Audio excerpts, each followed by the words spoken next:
projectile, an object that is in flight after being thrown is called projectile.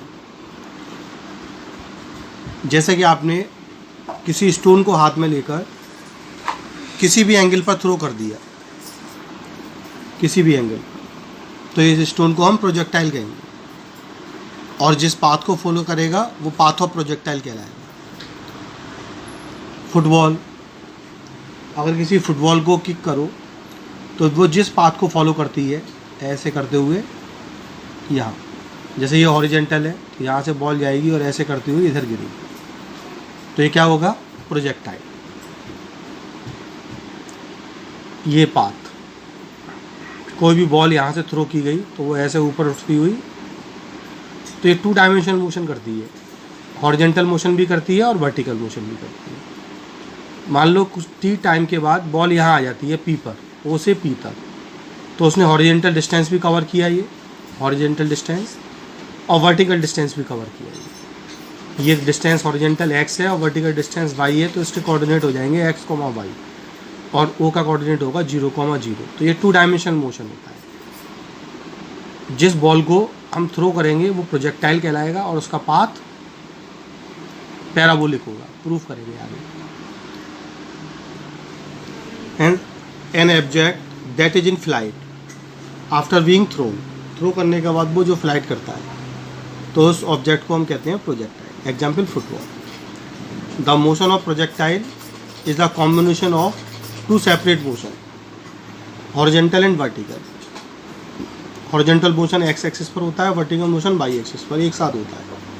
जैसे मैंने बताया था कि बॉल को यहाँ से थ्रो किया तो ये after time interval T O से पी पर पहुँचेगी, तो दोनों मोशन होंगे इसमें, हॉरिजेंटल भी और वर्टिकल.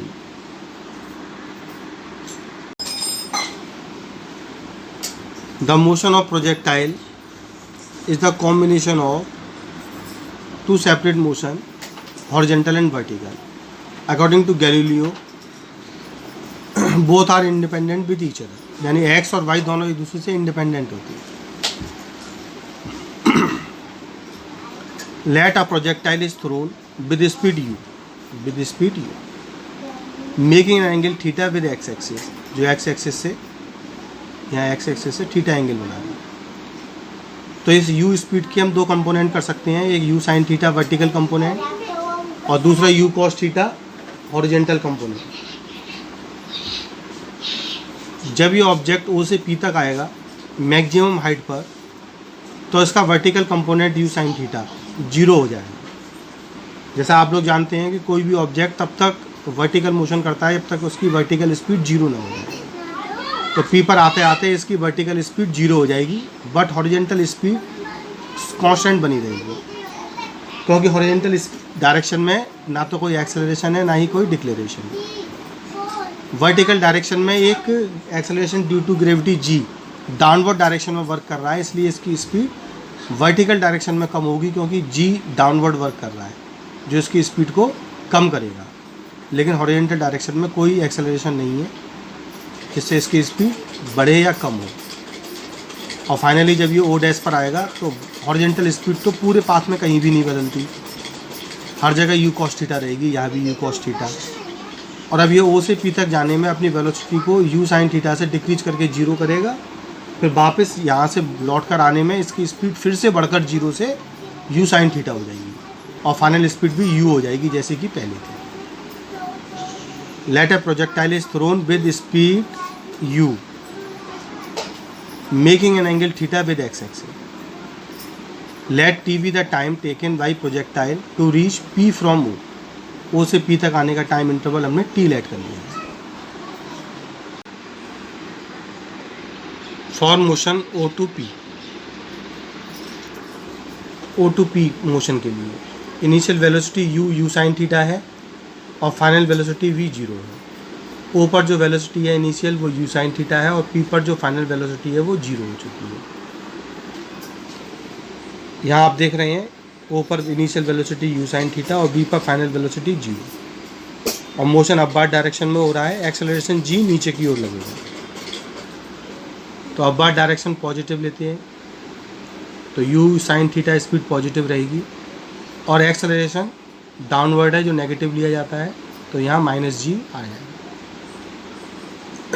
एक्सेलरेशन डाउनवर्ड होने से माइनस जी आएगा।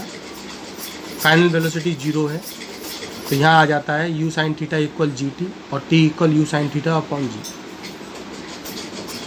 Time of flight, total time for which the projectile is in flight is called time of flight. जितनी देर तक प्रोजेक्टाइल हवा में, एयर में रहता है, फ्लाइट करता है, उसको हम टाइम ऑफ फ्लाइट कहते हैं, यानी कि ओ से ओ डैश तक पहुंचने का समय। Time of flight means time taken by the projectile to reach O dash from O. O से ओ डैश तक जाने का टाइम जो होगा वो टाइम ऑफ फ्लाइट होगा। ओ से पी तक आने में टाइम लग रहा है स्मॉल टी। जितने टाइम में कोई ऑब्जेक्ट ओ से पी तक जाएगा उतने में ही ये पी से ओ डैश तक भी आएगा, तो टोटल टाइम ऑफ फ्लाइट हो जाएगा टी प्लस टी यानी कि 2t। Hence time of flight total time for which the projectile is in flight t equal 2t, और टी की value u sign theta upon g है। जैसे हम यहाँ पुट कर देंगे t equal 2 u sign theta upon g, time of flight आ जाएगा। प्रोजेक्टाइल ओ से ओ डैश तक मोशन करेगा, तो ओ से ओ डैश तक का हॉरिजॉन्टल डिस्टेंस रेंज आर कहलाता है। Range R, maximum horizontal distance covered by projectile is called range R. Horizontal distance और रेंज आप फाइंड कर पाएंगे horizontal speed into time of flight. वही सिंपल फॉर्मूला है distance equal speed into time. यहाँ distance को रेंज से, speed horizontal speed कहलाएगी, और टाइम ऑफ फ्लाइट से मल्टीप्लाई कर देंगे। Horizontal speed u cos theta है, time of flight 2 u sign theta upon g है। यू और यू का मल्टीप्लाई यू स्क्वायर हो जाएगा, 2 साइन थीटा कॉस थीटा, 2 ये साइन थीटा ये और कॉस थीटा ये साइन 2 थीटा का फॉर्मूला बन जाता है। तो आर आ जाएगा range R equal u square sine 2 theta upon जी।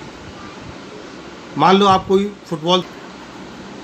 किसी फुटबॉल को थ्रो कर रहे हो और आप चाहते हो वो मैक्सिमम डिस्टेंस तक जाए, ज़्यादा से ज़्यादा दूर गिरे, तो आप उसको कांस्टेंट यू के लिए किस एंगल पर थ्रो करोगे? कांस्टेंट यू के लिए। तो यहाँ यू कांस्टेंट है, जी कांस्टेंट होता ही है, तो आर डिपेंड करेगा साइन 2 थीटा पर, और साइन की मैक्सिमम वैल्यू 1 होती है, आप जानते हो। For constant u and g, R is directly proportional to sine 2 theta. R depends upon sine 2 theta. जब साइन 2 थीटा मैक्सिमम होगा तो आर भी मैक्सिमम होगा, और साइन की मैक्सिमम वैल्यू 1 होती है। Then you can write R maximum के लिए साइन की वैल्यू मैक्सिमम यानी 1 होनी चाहिए। साइन 2 थीटा 1 है, तो 2 थीटा 90 डिग्री आ जाएगा और थीटा 45 डिग्री। साइन 2 थीटा की वैल्यू 1 है, तो 2 थीटा होगा 90 डिग्री और थीटा होगा 45 डिग्री। तो साइन 2 थीटा को जब आप 1 पुट कर देंगे तो आर मैक्सिमम वैल्यू आ जाएगी u square upon g. R maximum equal u square upon g, क्योंकि साइन 2 थीटा 1 हो जाएगा। 45 डिग्री पर रेंज मैक्सिमम होगी। आप देख रहे हैं 45 डिग्री पर सबसे ज़्यादा रेंज है, कि प्रोजेक्टाइल सबसे ज़्यादा दूर जाके गिर रहा है, जबकि 30 डिग्री और 60 डिग्री पर प्रोजेक्टाइल रेंज सेम है, यानी आर थीटा इक्वल होता है आर 90 माइनस थीटा। जैसे आप थीटा की जगह 30 रखेंगे तो यहाँ 90 माइनस 30 60 आ जाएगा। तो आर 30 डिग्री पर जो रेंज होगी वही रेंज आर 60 डिग्री पर भी होगी। आर थीटा इक्वल होता है are 90 minus theta.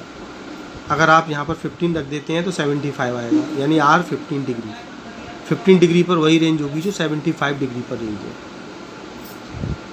Next, maximum height को प्रोजेक्टाइल जितना मैक्सिमम हाइट ट्रैवल करता है वो मैक्सिमम हाइट होती है। सिंपली हम इसको v square equal u square plus 2as से फाइंड कर सकते हैं। ओ से पी तक के मोशन के लिए यहाँ आप देख रहे हैं ओ से पी तक मोशन के लिए इनिशियल स्पीड ओ पर यू साइन थीटा है और फाइनल स्पीड बी पर 0 है। तो initial speed u sine theta और फाइनल स्पीड 0 लेंगे। और ये अपवर्ड डायरेक्शन में है तो पॉजिटिव ली जाएंगी, और एक्सेलरेशन जी है डाउनवर्ड जो नेगेटिव लिया जाएगा। फाइनल स्पीड हमने 0 रख दी, initial speed u sign theta रख दी, दोनों पॉजिटिव हैं, और एक्सेलरेशन ए माइनस जी लिया क्योंकि ये डाउनवर्ड है, तो ये -2gh होगा, जो इस साइड आकर प्लस का 2gh हो जाएगा और इक्वल रहेगा you square sine square theta. तो h की वैल्यू आ जाएगी u square sine square theta upon 2g। ये मैक्सिमम हाइट का फॉर्मूला है।